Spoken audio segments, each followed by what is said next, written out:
Hello and welcome to this webinar about understanding the new FTC guideline regulations that have come out this year. These regulations will be going in effect today, so it is very timely.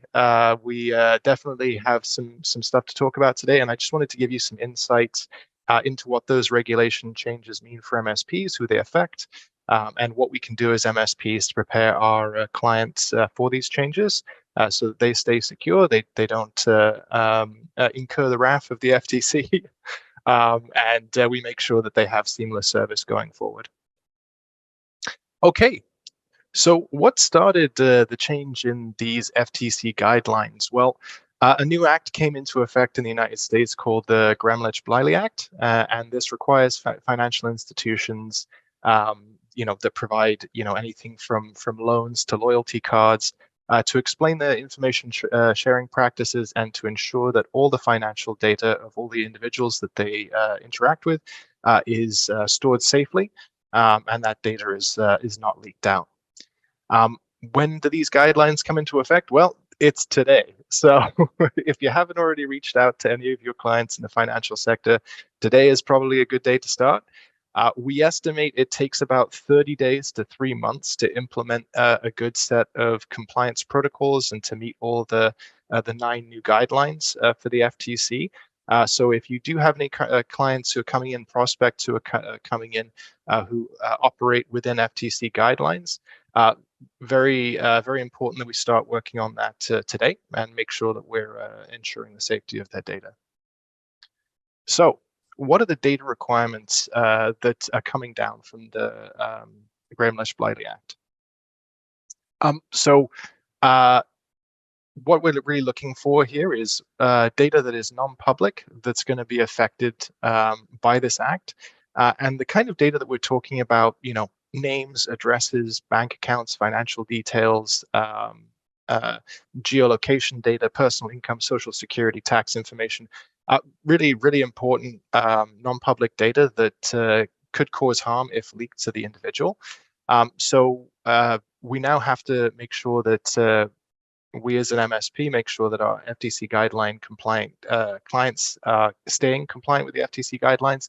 All the vendors that they work with are staying compliant as well, because affiliated, non-affiliated third parties will fall under the requirements of the new act. So who is this going to affect? This is really going to affect any customers that you have or any institutions that you have that deal with non-public personal information. So there's actually quite a wide range of verticals this affects, and some you might not think of. Obviously our CPAs, our accountants, our loan operators, our mortgage lenders, hedge fund operators. But even people with loyalty programs such as supermarkets who have loyalty credit cards and the like, anyone who deals with this non-public data is going to be affected by this act, which means that there could be potential fines coming down the pipeline for non-compliance with the new guidelines.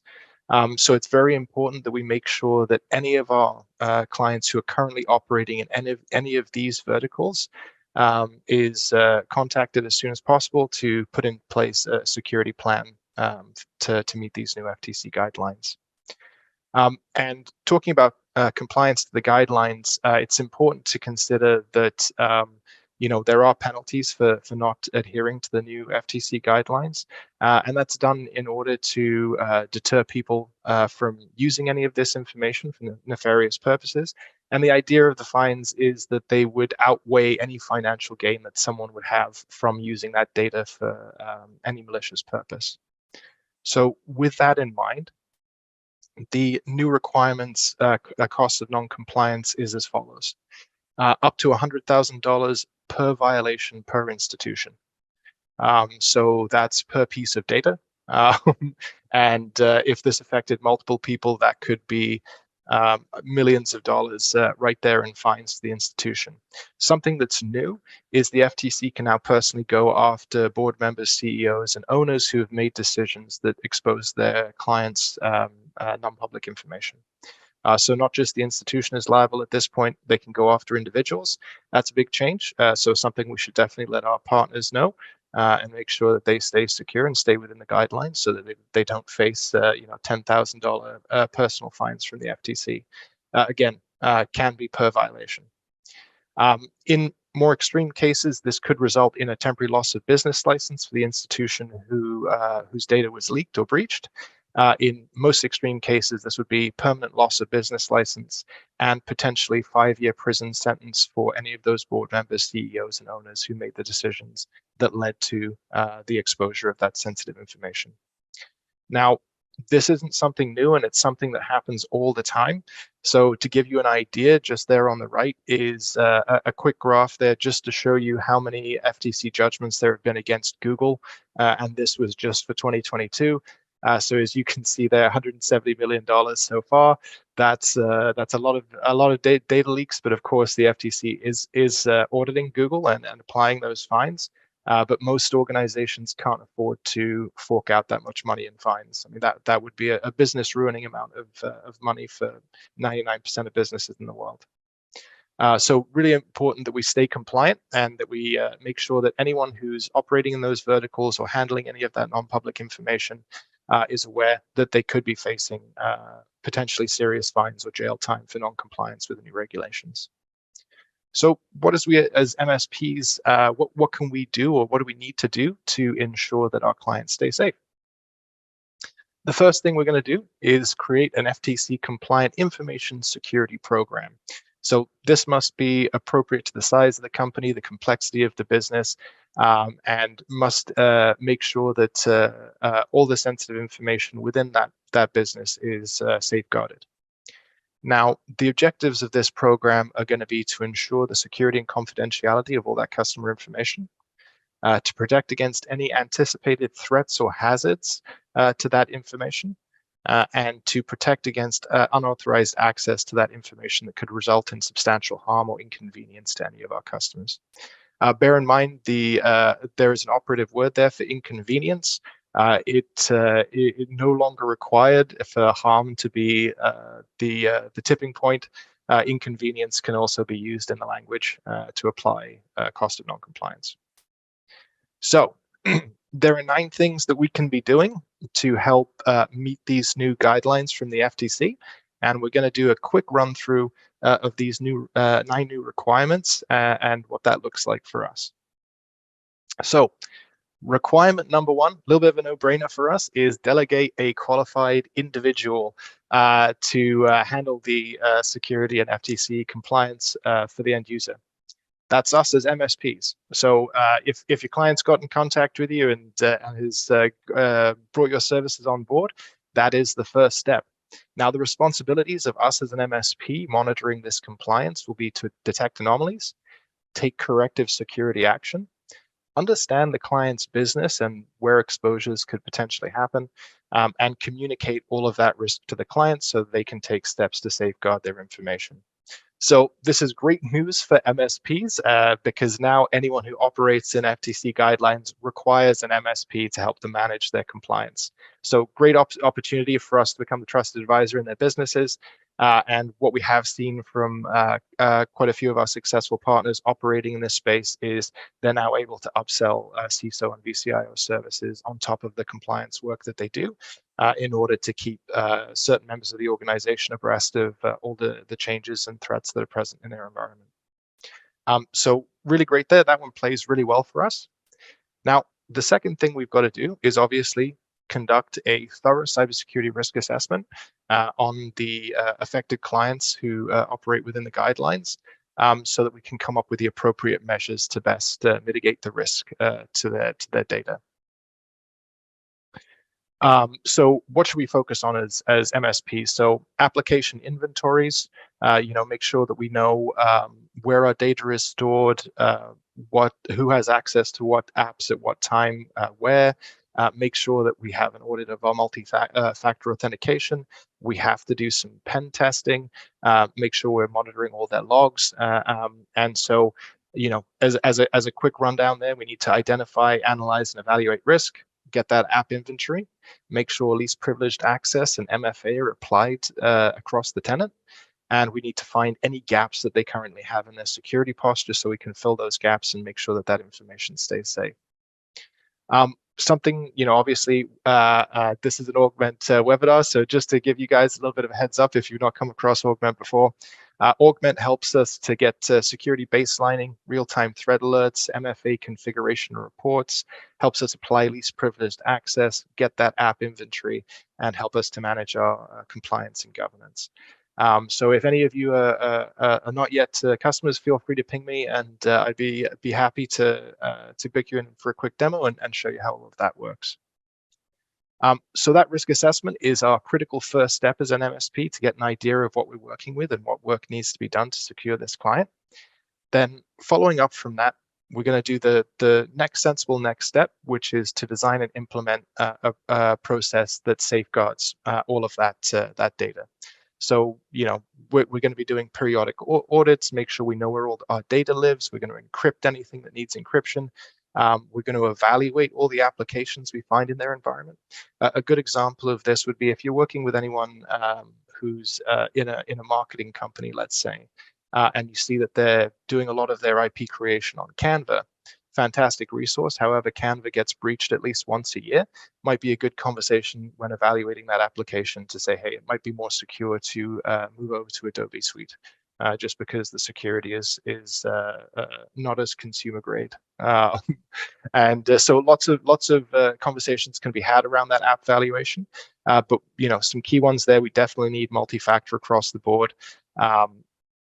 We definitely need to make sure that any sensitive data that we need to get rid of is disposed of safely, and it can't be picked up once we've discarded it. So what are the steps we're going to take in designing and implementing these safeguards? First thing we're going to do is that inventory. Find out where our data resides and who's holding all of our sensitive IP, client information, contracts, all that stuff that could affect our business if leaked. We're going to encrypt that information where necessary. Make sure we implement MFA and least privileged access so only the right people at the right time have the right access to the right application. We're then going to do tool and application risk assessments for the client, make sure they're using the right tools for the right job and the tools that they're using aren't exposing them. We're then going to review their access logs, again, just to validate that only the right people have the right access at the right time. And if something untoward is happening, we need to identify that and highlight to the owner immediately. And the final step there is the most important step. We need to implement regular reviews of all of these steps while we're designing and implementing this process. One thing that we'll touch on in just a little bit is the FTC is definitely recommending that we're doing reevaluations on a regular basis of a lot of these security checks. So once we've designed and implemented our program to install the new safeguards, there's another requirement that we need to do to maintain compliance. And this is monitoring and penetration testing of our own systems. So if your customer is on an as-needed or break-fix basis, this is a great way to lever them up into a fully managed contract, because what we're going to be doing in order to keep them compliant is constantly monitoring their access to data, doing pen testing minimum every 6 months, although it's recommended by the FTC that this is done every 2 weeks. We need to identify new technology in the business, new users, new application, and new trends so that we can take corrective security action and make sure that data stays safe. And that all goes towards maintaining our FTC compliance there. So this is a critical step. And during audits, this will be something that the FTC looks at, and they're going to want to see proof that we've been running regular monitoring and evaluations on our own systems here. Now, hand in hand with this, obviously, we've got the tech side covered, but the next thing we're going to need to do is make sure that we give employee training to everybody on site, make sure they're up to date with the latest security standards, with the latest security technology we have deployed in their environment, and we have to arrange regular refreshers and training. Now, the reason that we have to do this quite a lot and why this is probably one of the most critical steps in this whole process is that employees are the first line of defense in every business. However, They are also the weakest link when it comes to security. They're the easiest point of access for most bad actors, because people can be fooled. And as you all know, phishing is the most common way to get into an environment nowadays. So we really need to make sure that our employees are prepared for that. Because if we have trained employees who are security conscious, we won't have to deal with any security events on the back end because they won't be creating any on the front end. So anytime something new appears in the threat landscape, there's a new type of attack or a new method of breach, we need to be offering training as soon as possible. And we need to make sure that that responsible individual who operates the program for the business is staying on top of this and making sure that our end users are as well trained and protected as possible so that they need less intervention from their MSP. So it's good news for us because it means less overhead overall in dealing with tickets. And it means that our clients are more security conscious, more aware of what they're actually doing, makes our lives a little bit easier. Now, moving on from there, an interesting one here is requirement number 6, which is to monitor all of your service providers. As I mentioned earlier, affiliated and non-affiliated third parties now have to also be compliant. And that means that we have to monitor the vendors that we work with if we're operating within the FTC guidelines.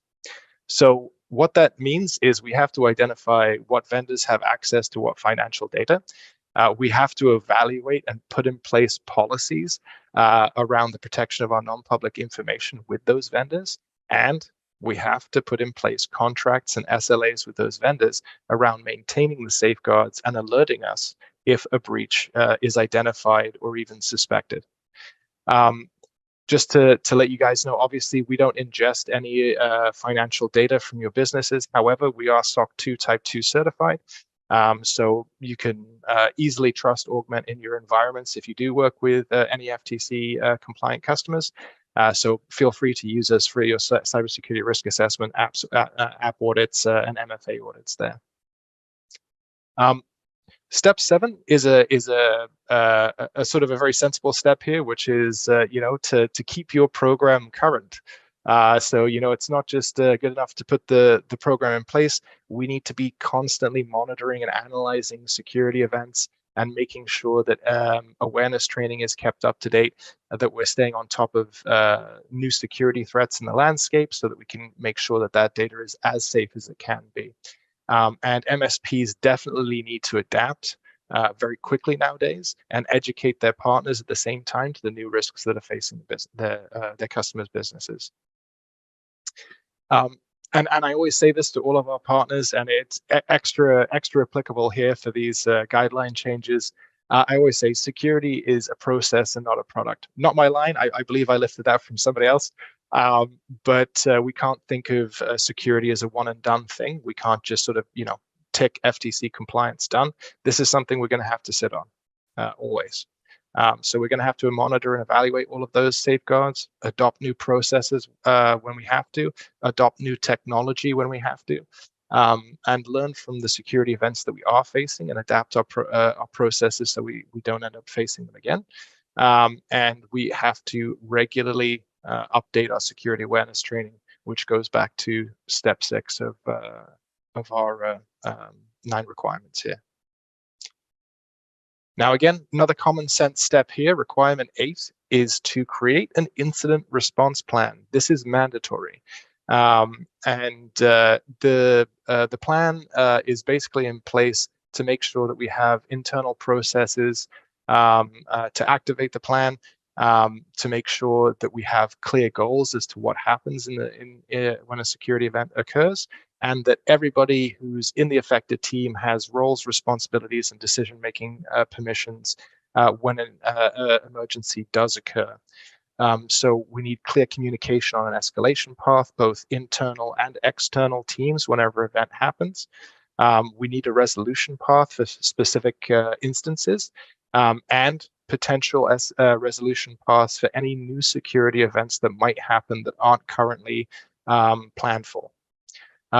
We need to document all of these new events as they happen, and we need to conduct postmortems every time a new cybersecurity incident happens so that we can update our program, keep ourselves current, meet requirement number 7, number 6.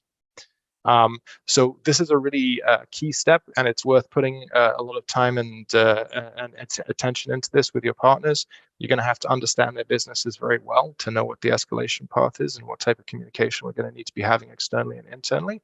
But this is what's going to help us to deal with anything that does happen after we've set up our safeguards.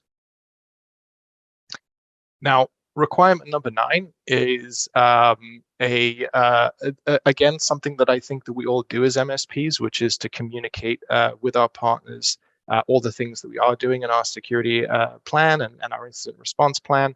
However, it's now mandatory that as an MSP, we report to the board of directors of any companies we work with who operate within FTC compliance. And the person responsible for that is the person from requirement number 1, which is a delegated responsible security individual. Now, this person is now going to have to present to the board of directors on an as-needed basis based on the outcomes of our cybersecurity risk assessment, our action plans, our safeguard results, our monitoring, our pen testing, everything that we've been putting into this. So things we're going to have to tell the board of directors, definitely results of our cybersecurity risk assessment. We're going to create an action plan for the board of directors based on what we need to do from that cybersecurity risk assessment. We're going to have to constantly review our safeguards. We're going to have to monitor ourselves and our vendors and conduct pen testing on a regular basis. We're going to have to train our employees and present results and success factors from those trainings to the board of directors. Give them a full overview of the service providers they work with and the contracts and SLAs that they have to keep our non-public financial data safe. And we're going to have to constantly update this program. So managing compliance within the FTC obviously has got a little bit more hands-on and robust. So I would highly recommend that if you haven't yet and you do have customers who operate within the FTC guidelines, reaching out and scheduling a time to put into effect a incident response plan and a cybersecurity program that meets all 9 of these new requirements, so that they can operate freely without any risk of fines for non-compliance as they move forward into 2024. And so you might be asking yourself as an MSP, okay, what's my next step here? Well, the good news is this: what you really need to do is, because you're already, if these are existing clients, you're already the trusted individual, is to start running your cybersecurity risk assessments. If you're dealing with any prospects, I would also highly recommend letting us know. Myself and the team here are available for co-hosted webinars. We're happy to jump on sales calls to help you land a new piece of business. Anything we can do to help to sell value proposition and deal with objections, we're here for it. So please feel free to reach out anytime we can help with this.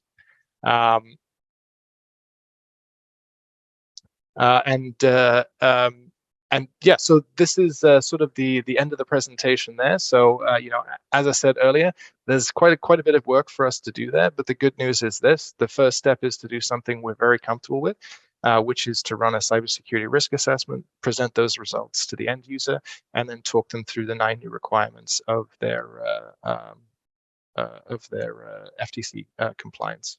If you have any questions, please feel free to reach out to me anytime. Stefan.Tomeko@Augmentt.com. As we briefly mentioned there, I do also work on our business advisory board. So if you guys are looking for any tips, tricks, or advice on how to price, package, or go to market with any of your MSP solutions, Augmentt included, as well as everything else you go to market with, please let me know. I do conduct quite a lot of research with our business advisory board and with some of other industry partners to find out where our partners are winning at the moment. Obviously, the financial sector is one of those places, and these new FTC guidelines give us a good inroad to start getting involved in more and more businesses. So please feel free to reach out to me if I can help with anything at all. All right, guys, thank you very much, and I'll see you on the next one.